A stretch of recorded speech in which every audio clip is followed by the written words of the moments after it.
ہم پگڑیاں نہیں دیکھیں گے، ہم جبوں کبوں دستار نہیں دیکھیں گے۔ اگر رسول کی بیٹی کا حیا ہے تو تو سب کچھ ہے، تجھے زہرا کا حیا نہیں تو تو کچھ بھی نہیں۔ نبی کریم صلی اللہ علیہ وآلہ وسلم کی ایک بیٹی کی ہی بات کیوں؟ کیا چاروں نبی کریم علیہ السلام کا خون نہیں ہے؟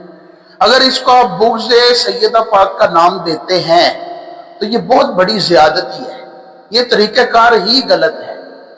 جب نبی پاک صلی اللہ علیہ وآلہ وسلم کی بڑی بیٹی سیدہ زینب بھی ہیں، حضرت ام کلثوم بھی ہیں، حضرت رقیہ بھی ہیں، تو صرف سیدہ فاطمہ الزہرا رضی اللہ تعالیٰ عنہ کا تذکرہ کر کے اور ان کے بغض پر ہی بات کرنا، کیا یہ خاص نظریے کو ترجیح نہیں دی جا رہی؟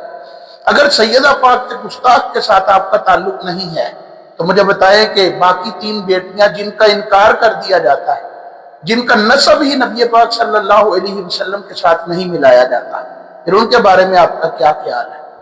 وہ تو آپ اپنے مراکز کے اندر ان کو بیانات کرنے کی بھی اجازت دیں، ان کے لیے اسپیشل پروٹوکول بھی ہو، ان کو گلے بھی لگائے۔ جب آپ کہہ رہے ہیں کہ سیدہ فاطمہ الزہرا رضی اللہ تعالیٰ عنہ کے گستاخ سے ہمارا کوئی تعلق نہیں ہے، تو سیدہ زینب، سیدہ رقیہ، سیدہ ام کلثوم کے گستاخ سے تعلق کیسے ہو سکتا ہے؟ ایک نسب کی بے حرمتی اور ایک یہ ہے کہ نسب کو ماننا ہی نہیں، یہاں تو ماننا ہی نہیں جا رہا، اور آپ ان لوگوں کو بھی سینے سے لگا رہے ہیں۔ صاف پتہ چلتا ہے یہ محبت اہل بیت نہیں ہے، یہ اپنے من کی مرضی ہے، اور یہ ایک خاص نظریے کو پروموٹ کرنے کی کوشش کی جا رہی ہے جو کہ اہل سنت کے سٹیجوں پر سب ہو رہا ہے۔ اللہ کرے کہ میری یہ بات لوگ سمجھنے والے بن جائیں۔ ہم اہل بیت کے بغضی نہیں ہیں، ہم اہل بیت سے محبت کرتے ہیں، لیکن ہم کہتے ہیں سارے اہل بیت کو مانو نا، صرف 4-5 کے گرد کیوں گھوم رہے ہو؟